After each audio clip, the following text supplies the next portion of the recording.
Mesdames et messieurs, bonsoir et bienvenue sur les ondes de votre chaîne privée Al Wataniya pour ce nouveau numéro de votre émission Décryptage. Nous sommes désolés de ce retard indépendant de notre volonté.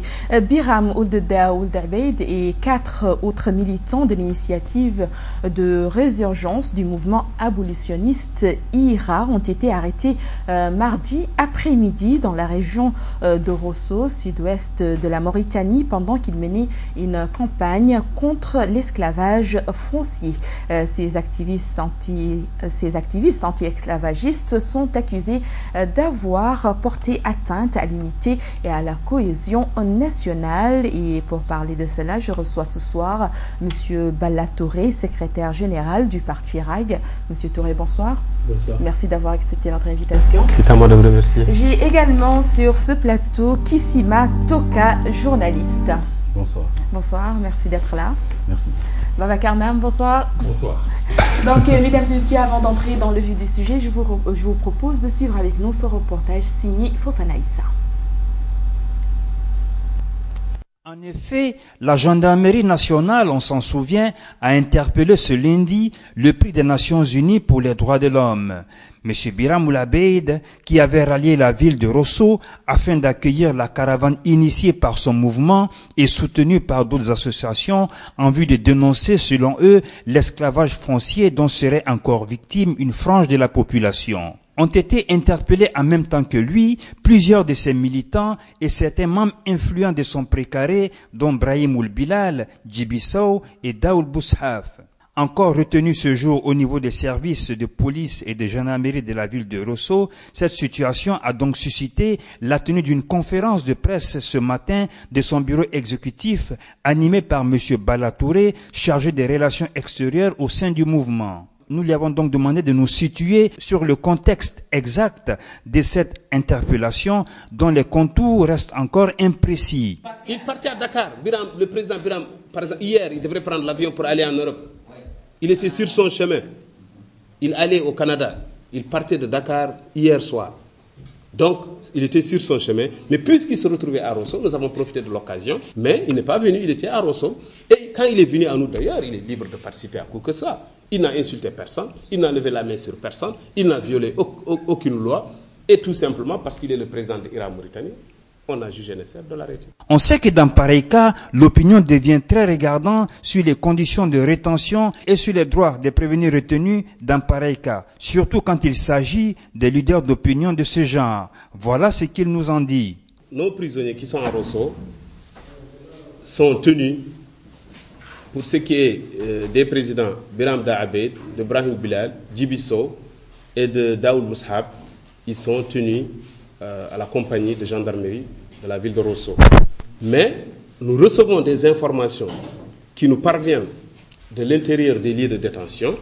On nous dit tout simplement que ceux qui sont détenus à la brigade de gendarmerie sont fatigués, sont dans des conditions difficiles. Pour les autres, il n'y a pas de problème.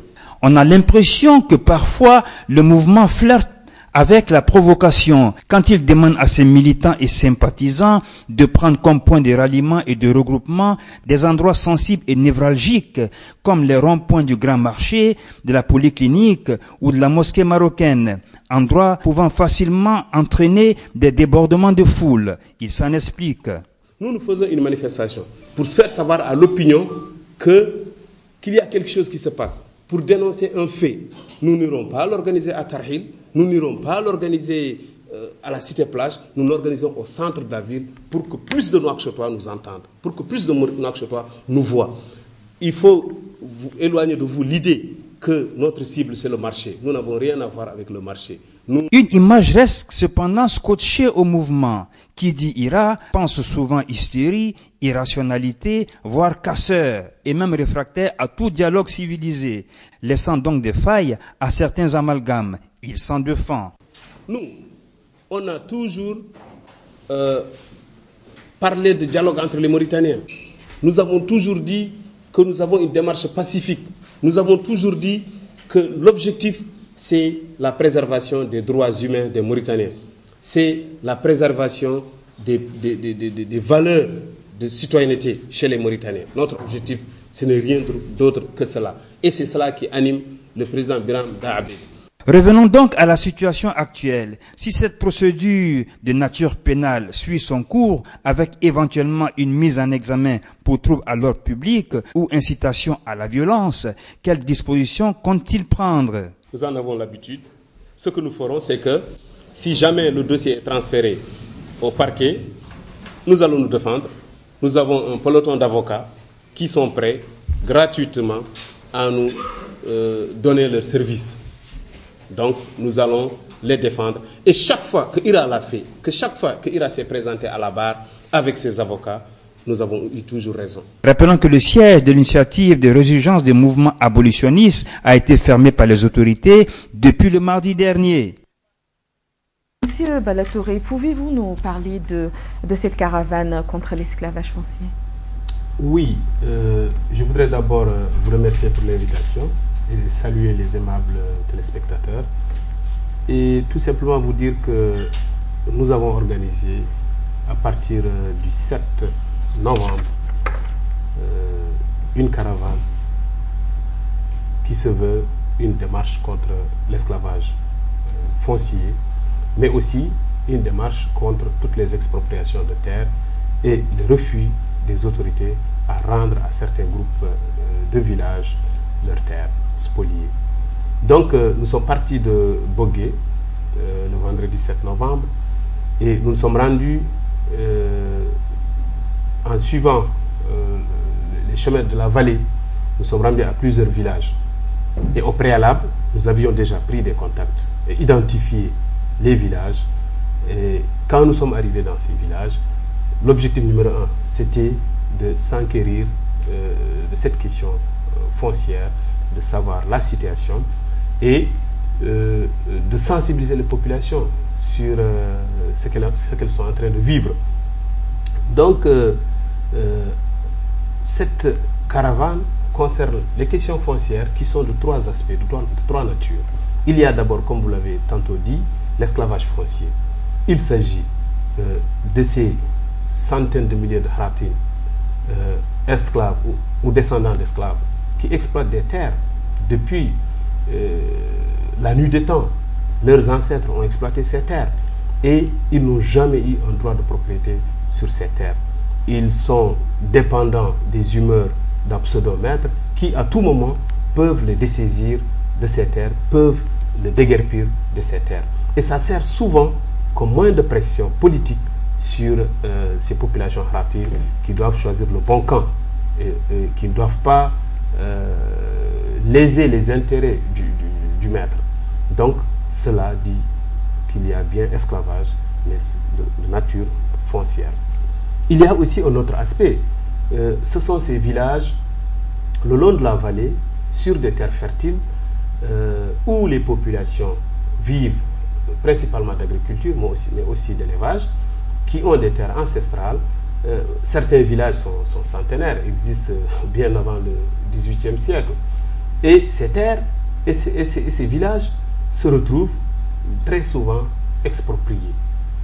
Leurs terres sont données à d'autres, souvent de l'agrobusiness, qui sont très souvent aussi, malheureusement, des citoyens mauritaniens d'origine arabo-berbère. Et cela est fait souvent avec la complicité de l'État. Vous vous asseyez dans votre village, un bon jour, quelqu'un vient se pointer avec un bout de papier, soi-disant que cette terre m'a été attribuée. Mais il y a le troisième aspect que je voulais vous dire. Il s'agit de ces terres sur lesquelles vivaient des populations mauritaniennes qui, malheureusement, en 1989, avaient été déportées vers le Sénégal. Et quand ces populations sont revenues, elles ont trouvé leurs terres et elles ne peuvent pas accéder à ces terres. Et ce sont des terres qu'elles ont eu à aménager pour certaines depuis les années 70 par la force de leurs biceps. Parce que en ce moment, ces populations n'avaient pas accès aux engins. Et aujourd'hui, vous revenez, vous trouvez des terres que vous avez aménagées, vous ne pouvez pas y accéder. Voilà. Monsieur Touré, votre leader Biram Oulda Oulabeid avait appelé le même jour de son arrestation qu'il était prêt à tendre la main ou bien à tendre la main aux politiques, ça veut dire au pouvoir, et aussi à ces érudits qu'il attaquait à chaque instant, à chaque moment. Et d'un seul coup, Biram a été arrêté le soir, alors qu'il devait prendre son vol pour l'Europe.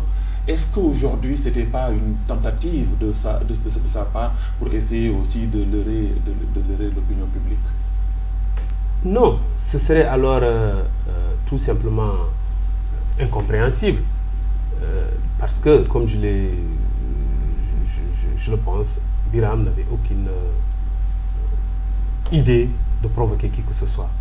Il y avait une caravane. La caravane devrait arriver le mardi matin.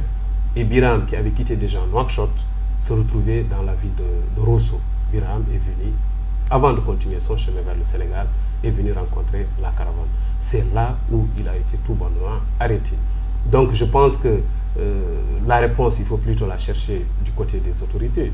Non, mais tout bonnement arrêté. On vous demande de ne pas faire un meeting, on vous demande de ne pas rentrer à Rosso. Vous insistez. Bien sûr qu'on va vous arrêter. Ok. Moi, je vois les choses autrement. Nous sommes des Mauritaniens. Nous avons nos moyens de transport. Nous avons des véhicules. Nous faisons notre chemin depuis le vendredi. Et sur le chemin, jamais une information n'a été rapportée comme quoi nous avons fait un quelconque trouble à l'ordre public, que nous avons fait atteinte aux intérêts de qui que ce soit. Donc nous étions un groupe de citoyens mauritaniens qui circulaient librement dans le pays et nous ne pensons pas qu'il y ait de loi en Mauritanie qui pourrait empêcher... Mais les rassemblements sont interdits. Non, il paraît aussi que vous étiez même interdit de se rendre dans ces lieux.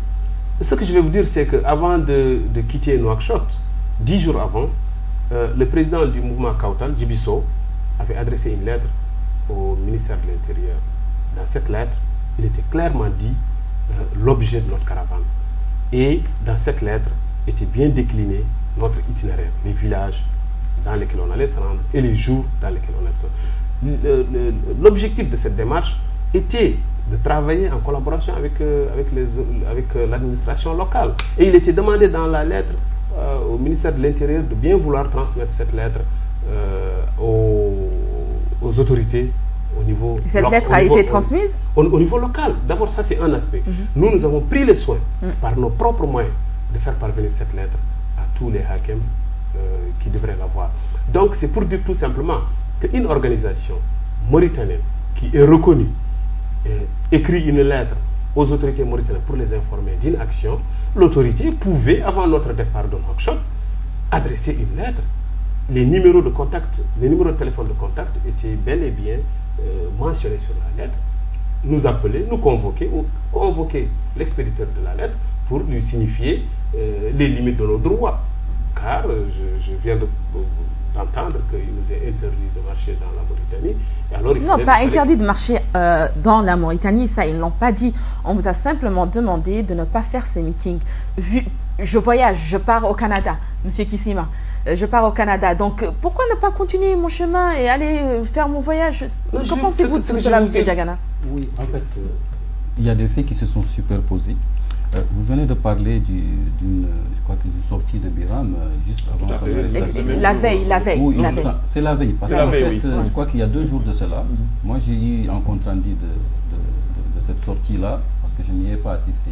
Mais il semblerait que Biram ou Daoud Abed ait eu, si vous voulez, un discours qui passait pour très conciliant à l'égard du régime en place. Exactement. Tout à fait. Et ceux qui me faisaient ce compte rendu me demandaient qu'est-ce qu'il en était. Je leur ai dit, franchement, je n'ai pas assisté à cette conférence de presse, donc je ne pourrais rien vous dire, parce que si j'avais été présent, j'aurais posé la question directement. Et hier, on nous parle d'arrestation de Biram, et je lis la presse en arabe, où on dit qu'il venait juste de faire ses formalités pour traverser, donc ce qui veut dire que visiblement il devait aller au Sénégal, et la conférence de presse que je viens de regarder tout de suite confirme cela. Et donc, en deuxième fait. Alors, l'autre fait, c'est quoi? C'est que juste dans l'après-midi d'hier, beaucoup de mouvements au centre-ville et des arrestations. Moi, ce genre de situation me pousse toujours à poser des questions, à me demander pourquoi le leader de l'Iran prend-il le risque de se trouver au mauvais moment et au mauvais endroit, juste quand il lui a fallu se rendre en Europe, vous avez dit, ou au Canada, il me semble. Au Canada. Alors, si tant est que sa mission est très importante, je pense que se trouver à ce lieu-là, ça devrait avoir une autre portée. Et surtout, Ça on les devrait avait interpellés bien avant leur arrivée, qu'ils sont interdits. Oui, ça c'est ce que se dit.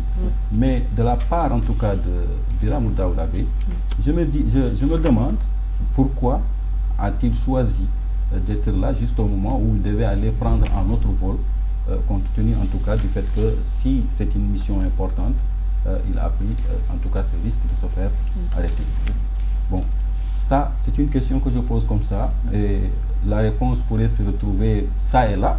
Mais ce qui est intéressant, c'est qu'il faut se rendre compte également qu'il y a quelques semaines, la mosquée centrale de Nouakchott, celle qu'on appelle mosquée Arabie Saoudite, eh bien, a été le théâtre de sortes d'humeur, si vous voulez, de la part d'éléments de l'Iran qui se sont fait arrêter également pour avoir réagi à des propos de l'imam qu'eux, ils avaient trouvé, en tout cas, très promoteurs de l'esclavage et de l'esclavagisme.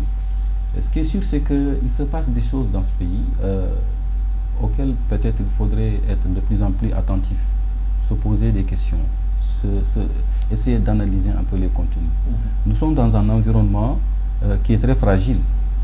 Qu'est-ce qui fait que jusqu'à présent, ce qui a fait bouleverser les autres zones géographiques qui ne sont pas loin de nous, je peux parler de la Tunisie, je peux parler du Burkina Faso actuellement, je peux parler peut-être de tout l'univers arbophone en tout cas auquel nous sommes liés d'une manière ou d'une autre. Eh bien, qu'est-ce qui a fait que jusqu'à présent, s'il n'y a pas eu le même bouleversement recherché ici, qu'est-ce qui se passe? Est-ce que nous sommes en train d'aller vers ce bouleversement? C'est d'autant plus important à poser comme question que si vous prenez le cas, par exemple, de la Tunisie, le fait de s'être fait gifler par une policière dans un endroit où lui, il faisait son commerce, a poussé Bouazizi à se suicider, à s'immoler au feu. Et le résultat, c'était quoi? C'est la révolution en Tunisie. Et cette révolution a eu comme conséquence la chute d'un président de la République. Eh bien, ça en est suivi d'autres scènes de révolution. Aujourd'hui, est-ce que M. Diagana, si je reprends, oui. M. Diagana, on ne peut pas éviter ça pour la Mauritanie. Un soulèvement évité. Moi, je suis dans le questionnement. Je ne sais pas si c'est lié à autre chose, mais c'est le fait que moi, je me pose des questions. C'est pour me dire que est-ce que les gens qui nous dirigent, que ce soit les religieux, que ce soit les politiques, que ce soit les acteurs de la société civile, est-ce qu'ils ont conscience seulement du danger que nous sommes en train de courir dans cette Mauritanie très fragile en réalité? Est-ce qu'ils ont conscience? Est-ce qu'ils pensent qu'actuellement, il y a des valeurs auxquelles nous tenons au point de ne pas arriver à un point de non-retour? Voilà les questions. Est-ce qu'il ne se passe pas quelque part un complot contre la paix des Mauritaniens? Parce que ces Mauritaniens-là, en fait, si vous observez la scène économique en termes de vie quotidienne, vous vous rendrez compte que les gens sont dans une certaine précarité qui fait que les préoccupations des uns et des autres sont pratiquement les mêmes. Mais ce complot, monsieur Touré, ne vient-il pas de la part de votre parti? Vous poussez vos militants à allumer des pneus, à manifester, à casser des bougies, à faire n'importe quoi? Notre parti, le Parti radical pour une action globale et Iran-Mauritanie sont très jeunes. Et les problèmes que nous soulevons sont anciens. Nous avons été dans la vallée, mais allez partout en Mauritanie. Allez dans les Dohod, allez en Assaba, allez au Gorgol, au Guidimaha, allez au Tagan. Vous allez rencontrer des centaines de milliers de Haratins qui travaillent des terres que leurs ancêtres ont travaillées et des terres sur lesquelles ils n'ont aucun droit de propriété. Vous trouverez un cheikh quelque part en Arabie Saoudite qui contrôle ces terres et qui donne des instructions. Ces Haratins ne sont que des instruments à voter. Il suffit de tout simplement laisser un peu le chemin, on vient, on vous dit, monsieur, vous ne pouvez plus exploiter cette terre qui vous ont fait vivre, qui ont fait vivre vos ancêtres. C'est ça la Mauritanie. Ça, c'est plus vieux que IRA Mauritanie, c'est plus vieux que le parti radical. Maintenant, qu'on veuille faire croire que IRA fait de la provocation, qu'on veuille verser dans le mensonge, mais vous faites dans la déformation, de la provocation, monsieur Bala, excusez-moi du terme, mais c'est la pure vérité. Dans la déformation des faits, nous disons qu'il y a des problèmes. Et ces faits sont réels. Nous disons que des dizaines de milliers de citoyens mauritaniens, des dizaines de villages dans la vallée sont rapatriés du Sénégal et que les populations sont là, voient leurs terres exploitées, ne peuvent pas accéder à ces terres. Ce que vous venez de dire, nous disons, ce que vous venez de dire, monsieur ce que nous disons, c'est que excusez-moi, je vais vous donner deux exemples. Partout où nous avons été, nous n'avons pas visité un village où des problèmes fonciers ne se posent pas de façon cruciale, où c'est l'État qui aide d'autres citoyens mauritaniens à exproprier des villageois. Je vous donne l'exemple de deux villages. Vous allez à Diatar, vous allez à Donay. À Diatar, les premières habitations sont à 40 mètres des aménagements agricoles. Ça, c'est fait au su de tous. Les autorités mauritaniennes l'observent. C'est contre tous les textes en vigueur en Mauritanie. C'est contre le code pastoral, c'est contre le code de l'environnement, c'est contre le code de l'eau, c'est contre tous les codes que vous connaissez. Alors, et donc ces populations, je vous en prie, laissez-moi finir. Ces populations, il suffit qu'on fasse des traitements aux pesticides sur ces champs pour que les populations se retrouvent avec toutes sortes de maladies. Et c'est ça la Mauritanie. Vous allez par exemple à Donay, c'est un autre village, je peux vous en donner d'autres. À Donay aujourd'hui, vous venez... Vous n'allez pas nous dire qu'ils sont en train d'exterminer les Noirs. Hein? Vous venez à Donay, vous trouverez un village qui est encerclé par les champs. Je vous assure, même leur cimetière a été englouti par les aménagements. Quand quelqu'un meurt, les gens mettent le cadavre dans une pirogue pour l'enterrer au Sénégal. Mais ça, c'est le passé, monsieur. C'est aujourd'hui. Je viens de là-bas il y a 3 jours. Je parle d'aujourd'hui. Je vous en prie, que les journalistes, aujourd'hui je l'ai dit en conférence de presse, que les journalistes prennent les caméras. Je demande même aux journalistes des médias publics, allez-y à Donay, allez-y à Diatar, ne posez aucune question à qui que ce soit. Filmez tout simplement et commentez vos images. Mais est-ce qu'aujourd'hui, vous ne pouvez pas régler tous ces conflits, tous ces problèmes sur une table, discuter comme le disait votre président avant son arrestation? Ok. Est-ce que vous savez que les problèmes dont je vous parle sont tous de vieux problèmes? Pour certains, depuis plusieurs années, on en parle, on les met sur la table, mais ceux qui ont répondu aux populations, je ne suis pas responsable, allez-y voir l'autre responsable. Et ce responsable vous dira, je ne suis pas responsable, allez-vous y voir l'autre responsable. Le cas de Donay a été largement médiatisé ici. Des responsables de la société civile se sont rendus sur le terrain, dont ceux du FONA, du Forum des organisations nationales de droits humains, se sont rendus là-bas. Donc ce ne sont pas des problèmes qui sont posés aujourd'hui. C'est tout simplement... Est-ce que ça n'a pas poussé à l'État de ne pas avoir confiance à IRA? Nous, ce que nous faisons une démarche. Nous allons sur le terrain. Nous disons qu'il y a des problèmes. L'objectif ultime de notre caravane était d'abord d'aller à la rencontre des populations, de toucher le problème, de dire ce qu'il y a, de savoir ce qu'il y a, de produire un rapport. Et avec les organisations qui sont parties avec nous dans cette caravane, créer une plateforme. Ça aurait été un cadre de concertation qui va continuer le travail sur ces questions. Et je vous dis aussi, aucune arrestation, aucune intimidation, aucune répression n'empêchera la poursuite de ce travail. Il se fera, on pourra nous arrêter, on pourra encore arrêter Bala, Brahim et autres. Ne pensez-vous pas que les membres d'IRA, que le président Biram Daoulbed, vous êtes en train de jeter en fait de l'huile sur le feu, vous êtes en train de réveiller de vieux problèmes. Et ça, c'est pas bon pour la stabilité du pays. Je ne vous parle pas de vieux problèmes. Je vous parle de Tchamben. Vous allez à Tchamben, par exemple, là où nous avons passé la journée le lundi passé. Vous venez, c'est tout un village qui est là, qui avait ses propriétés, qui avait une plantation de manguiers et qui se retrouve du jour au lendemain exproprié. Une bonne dame, elle a le mérite d'être arabo-berbère, elle vient, elle se présente avec un papier pour dire que ces terres m'appartiennent. Voilà le titre de propriété. Alors que ce sont des populations qui ont planté ces manguiers et qui existent depuis des années. Aujourd'hui, ces populations regardent le fruit de leur travail, ce que eux ils ont hérité de leurs parents et de leurs ancêtres, être récolté tout simplement par une dame qui est venue de nulle part. Et ça, c'est aujourd'hui. Vous ne pensez pas, M. Touré, que Ira Mauritanie, que vous êtes, vous pensez que vous pouvez régler le problème de la Mauritanie en excluant les autres partis politiques? Parce que vous ne tendez pas la main aux autres partis politiques. Et la Mauritanie aujourd'hui a besoin de ses fils, a besoin de se regrouper dans un dialogue sincère pour vraiment que la catastrophe...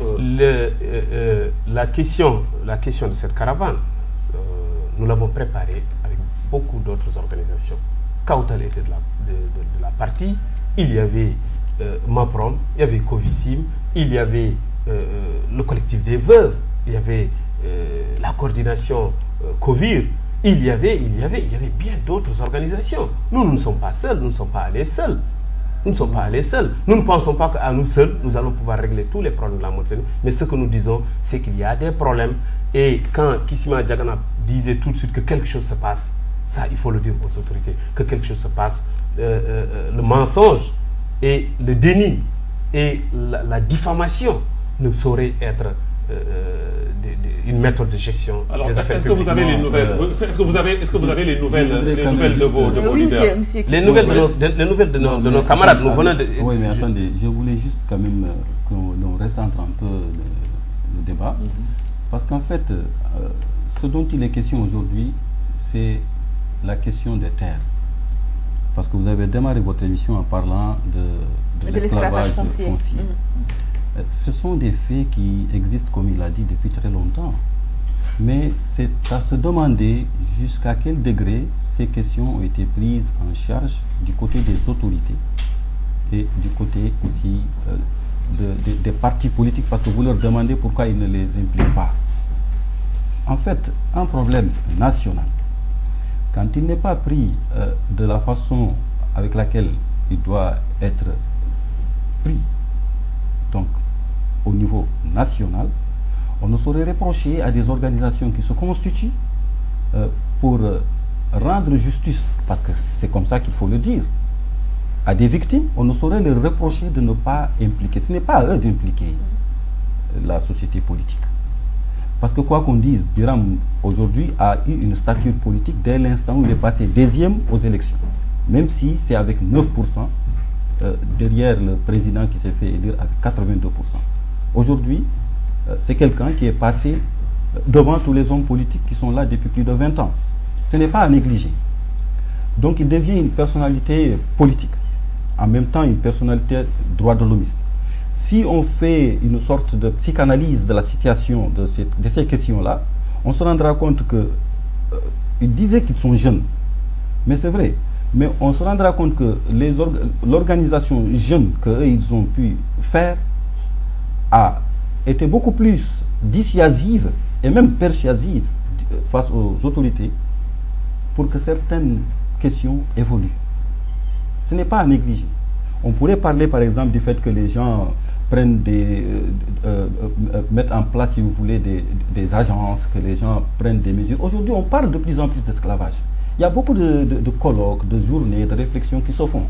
Parce qu'hier, quand ces gens se faisaient arrêter, il se passait aussi une journée de lancement faite par SOS Esclaves sur la vulgarisation de la loi de 2007, par exemple. Donc aujourd'hui, la parole est de plus en plus donnée aux gens pour lutter contre cet esclavage-là. Mais quand je vous parle de niveau de prise en compte des problèmes nationaux, c'est pour vous donner un tout petit exemple. Ould Abdelaziz a donné, il a suffi qu'ils disent aux gens venez balayer. Aujourd'hui, même les ministres se mettent en blouson pour aller balayer. Je n'ai pas fini. Ne pensez-vous pas que le président Aziz est en train de donner de l'importance à Biram? Non. Biram l'avait dit une fois qu'il avait 7 personnes durant sa première incarcération. Je termine cette idée parce que les arrestations de Biram ont eu lieu sous le régime de Ould Abdelaziz. Ces arrestations, ces libérations, la grâce et tout ça, on connaît. Le fait qu'il ait participé à des élections présidentielles qui étaient boycottées par les politiques, on connaît tout ça. que ce soit lui qui donne de l'importance à Biram ou que ce soit Biram qui donne de l'importance à Oulabazi, parce que c'est donnant-donnant apparemment. Tout à fait. Mais parce qu'il lui a donné aussi, il est devenu candidat lorsqu'il a eu son prix à l'échelle internationale. Cette reconnaissance internationale, il l'a apporté ici, mais en même temps, il part à des élections présidentielles face à un président qui a été... Non, j'ai pas fini. C'est-à-dire qu'il était de l'intérêt aussi de Ould Abdel Aziz d'accepter un type, une personne internationalement reconnu comme, si vous voulez, challenger, au moment où les autres challengers traditionnels l'avaient boycotté lui. Ça, c'est un autre débat. Mais ce sur quoi je voudrais qu'on recentre un peu notre réflexion, c'est de savoir un peu les raisons pour lesquelles ces gens se font arrêter aujourd'hui, qui auraient pu être des raisons pour ceux qui sont dans la société politique, aussi bien au niveau de l'opposition qu'au niveau de la majorité. Eh bien, ces raisons-là font qu'ils prennent, eux, de l'importance. Quelqu'un qui devait aller à l'étranger se fait arrêter en Mauritanie. Eh bien, c'est un grand coup pour lui. Si c'est un joueur, si Biram est un joueur, eh bien, je dirais qu'il est en train de jouer un grand coup. Il a fait exprès. Hein? Bon, s'il l'a fait exprès, c'est qu'il est en train de piéger, c'est lui qui est en train de piéger les gens et non l'inverse. Parce que qu'est-ce que ça leur aurait coûté, par exemple, de le laisser partir, revenir, et partir et revenir? Parce que c'est pour dire tout simplement qu'on a l'impression que les autorités ont peur souvent. Ils ont peur parce que elles ont peur. Si ces autorités n'avaient pas peur, pourquoi tout simplement arrêter les gens sur le fait que vous les avez vus marcher jusque quelque part dans la vallée, ils étaient vers Bogué, je crois. Et ils devaient venir vers Rosso et là-bas vous arrêtez des gens. C'est tout simplement pour attirer l'attention sur des faits. Mais à ce niveau, monsieur Toka, comme vous voulez qu'on vous appelle? Non, je vous ai dit Kissima Toka. Parce que je vous ai dit Kissima c'est moi, Toka c'est papa. Toka c'est papa, donc voilà. Alors, aujourd'hui, que faut-il faire pour que la paix vraiment s'installe aujourd'hui dans la classe politique, dans la Mauritanie qui nous est chère? Parce que vous l'avez dit... sinon, on va nous casser nos banques. Hein, on va nous casser nos... J'ai ma petite idée par rapport à cette question. En fait, pour que la paix s'installe, moi, je ne suis pas un faiseur de paix. Demandez aux faiseurs de paix, que sont la gendarmerie envoyée par les pouvoirs publics, que sont la police, que sont, si vous voulez, tous ceux, en tout cas, qui ont en main la sécurité des citoyens. Mais vous avez une lecture sur ce point? Non, ma lecture est simple. Moi, j'étais en train d'évoluer justement dans ce sens pour vous dire qu'à chaque fois que quelque chose doit se passer au niveau de la vallée, les autorités se crispent. Mais vous les avez vus quand ils ont maté les marcheurs qui étaient venus de la vallée. Vous les avez vus ce qu'ils ont fait à la veille des élections. Ils auraient pu s'en passer. C'est-à-dire à chaque fois que les gens pouvaient se passer de faire un acte condamnable, mais les autorités n'ont pas hésité à frapper fort, à jeter des gaz lacrymogènes. Vous parlez de peur. Ils ont peur de quoi? Justement, il faut savoir de quoi ces gens ont peur. Parce que si, par exemple, on continue tout le temps à réagir comme ça, mais les effets, on ne peut pas les contrôler. C'est là où se situe. Parce qu'ils ont peur de quoi? Je voudrais dire que ces autorités ont peur, comme l'a si bien dit mon ami Kissima. Elles ont peur parce qu'elles ont tort. Elles ont peur parce qu'elles ont tort devant les citoyens mauritaniens que sont aussi les Haratim, que sont les populations Peul, Wolof et peut-être Soninké de la vallée. Elles ont peur parce que tout simplement, elles ne veulent pas qu'on aille porter la bonne parole à ces populations. Moi, je pense que ce qu'il faut faire, vous avez parlé de la paix civile, Kissima a un peu ramené le niveau en pensant à la gendarmerie, à la police. Non! Il est de la responsabilité des hautes autorités du pays à réfléchir sur les mécanismes, comment mettre en place un cadre de concertation pour qu'il y ait la paix. Les questions que nous posons sont claires.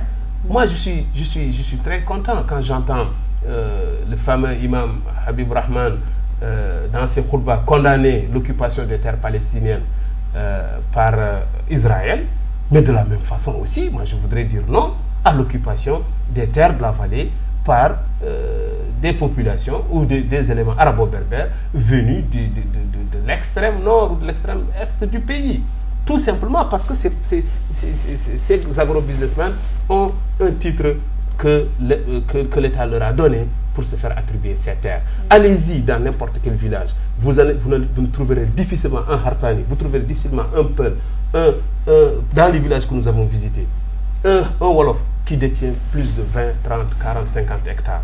Mais vous trouverez des nouveaux venus qui se tapent 600, 700, 1 millier d'hectares. Ça, ce n'est pas la justice. Et c'est l'État qui a la responsabilité de faire tout pour que cela ne provoque des tensions. Monsieur Touré, pour Cheikh Mata, le maire de la commune de Riyad, banlieue de Nouakchott, l'esclavage, sous sa forme traditionnelle, n'existe plus, mais il subsiste encore des séquelles à tous les niveaux. Les anciens esclaves sont en retard dans tous les domaines. Vous pouvez me faire une petite analyse par rapport à... Moi, je pense que ça s'inscrit dans une logique globale de déni. Nous avons entendu les hautes autorités de ce pays nier l'existence de l'esclavage. Je crois que ça, c'est un niveau que nous avons dépassé. Car nous avons présenté des cas devant la justice mauritanienne. Et la justice mauritanienne s'est prise au piège. Et des personnes de grandes tentes, de bonne famille, ont été bel et bien reconnues de pratiques esclavagistes et ont été même incarcérées. Mais là où le problème s'est posé, c'est qu'au lieu de les condamner avec la rigueur de la loi, qui prévoyait minimum 5 ans à 10 ans de prison pour celui qui est reconnu de pratiques esclavagistes, ils ont été condamnés à 2 ans de prison et au bout de quelques mois, ces personnes se sont retrouvées dans la liberté. Allez-y demander à la justice mauritanienne s'il y a l'esclavage en Mauritanie. Et moi, je pense qu'il y a bel et bien... Mais les autorités l'ont reconnu, ont entrepris plusieurs actions allant dans le sens du règlement de ce problème. Et elles ont notamment créé une agence chargée de la lutte contre les séquelles de l'esclavage. Je crois que les demi-mesures et la gesticulation ne régleront pas les vrais problèmes que nous posons ici. Ce que nous disons, c'est que les Khatines, dans les profondeurs de la Mauritanie, ne connaissent que la terre, ne vivent que de la terre. Leurs ancêtres n'ont connu que la terre. Il faut créer un mécanisme pour que ces Khatines puissent accéder à la terre, que la terre ne soit pas un moyen de pression sur eux, qu'un moyen pour leur mettre de la chaîne au cou et au pied. Donc ça, c'est très facile à faire. Ce sont les autorités qui ont les moyens de le faire. Les autorités doivent le faire. Nous, notre travail est de faire comprendre à tous ce qui doit être fait. Sensibiliser, alerter l'opinion publique nationale et internationale et dire les solutions. Nous sommes en train de travailler là-dessus. Voilà. Le travail continue. Voilà. Monsieur Touré, est-ce que vous ne pensez pas que les multiples manifestations que vous êtes en train de faire depuis l'arrestation de votre leader et de vos camarades ne vont pas aggraver la situation aujourd'hui? Moi, je n'ai pas eu beaucoup de temps pour voir l'ampleur de ces manifestations. Je suis à un certain niveau dans ces questions.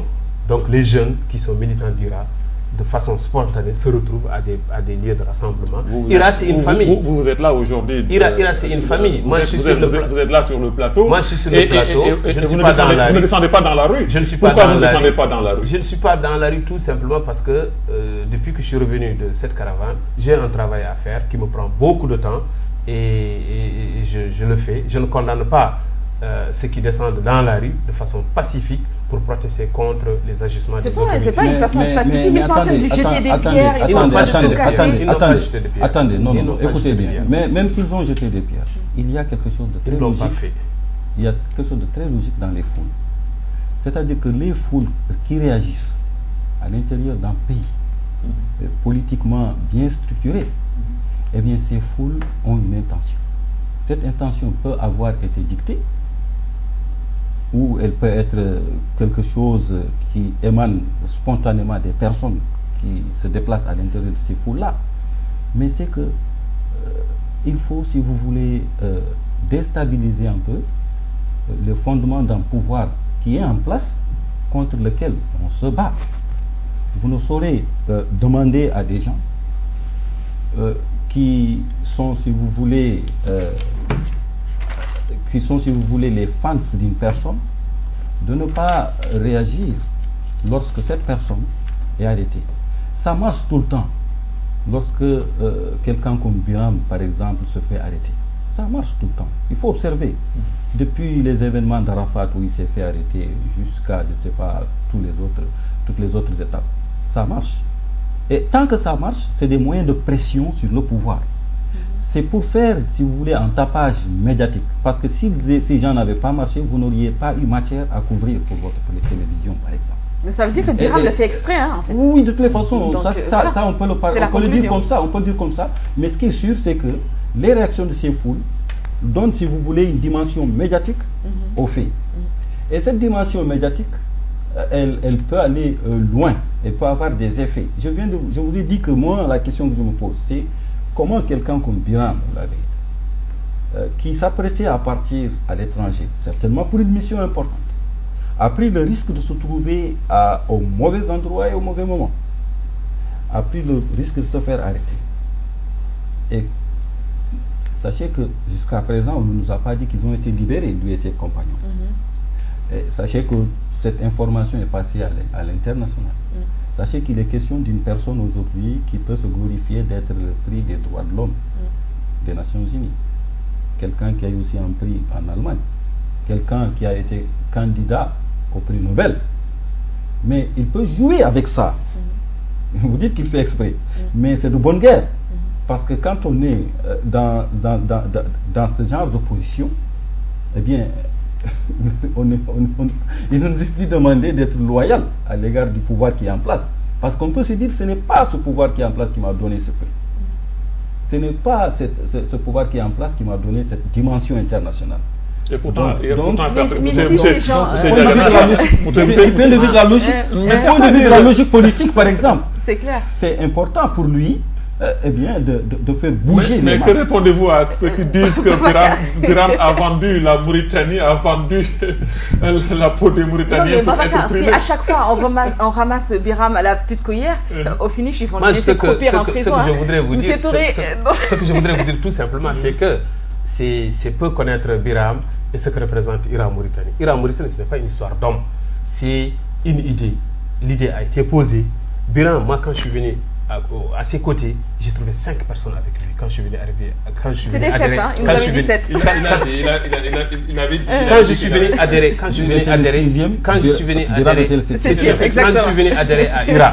Et aujourd'hui, IRA compte des dizaines de milliers de Mauritaniens. C'est une idée qui a germé. C'est comme Kautal Gab Elitari. J'ai d'ailleurs l'occasion de faire une précision. Il a été diffusé dans une certaine presse que Djibi Sow aurait pris ses distances par rapport à ce qui s'est passé. C'est tout simplement ne pas connaître l'homme. Djibi Sow, en créant Kautal Gab Elitari avec ses amis, en allant par exemple dans la vallée pour dénoncer les expropriations, pour dénoncer l'esclavage, il sait ce qu'il faisait. Il sait qu'il peut être arrêté. Il sait qu'il peut en mourir. Donc Djibi Sow n'a pas fait ces déclarations et jusqu'aujourd'hui, jusqu'à ce matin, Djibi Sow n'était joignable par personne. Il n'était pas accessible. Aucun journaliste n'a pu accéder à lui. Aucun de ses parents n'a pu accéder à lui. Notre avocat présent à Rosso n'a pas pu accéder à lui. C'est de la diffamation que nous dénonçons. Merci beaucoup, monsieur Balatouré. Le temps que vous avez imparti arrive malheureusement à sa fin. Le JT en arabe oblige. Donc voilà, merci Babacar Nam. Merci. Et merci aussi à mon ami et collègue Kissima Toka, exactement. Donc j'ai eu comme invité sur ce plateau monsieur Kissima Toka, journaliste, et monsieur Balatouré, secrétaire général du parti RAG. Merci à toute l'équipe technique qui nous ont permis de suivre cette émission chez vous. Dans un instant, le journal en arabe. Passez un excellent moment en compagnie des programmes de votre chaîne privée Al Wataniya TV.